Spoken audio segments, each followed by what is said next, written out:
ওনারা তোমার অফিসে গেছিল সকালবেলা। তারপর তারপর আমি তাদেরকে বুঝিয়ে বললাম যে অফিসে গম খুঁজে কোনো লাভ নাই, গম আছে কোথায়? মেম্বারের বাড়ি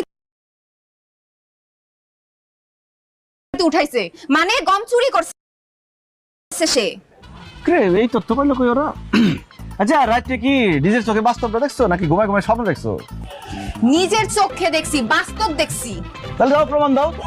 প্রমাণ তো আমি করবই, এই প্রমাণ ছাড়া রিয়া কথা বলে না।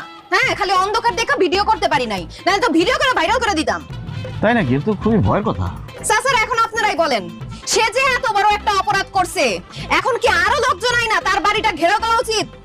হ্যাঁ, যদি সে অপরাধ করে অবশ্যই উচিত।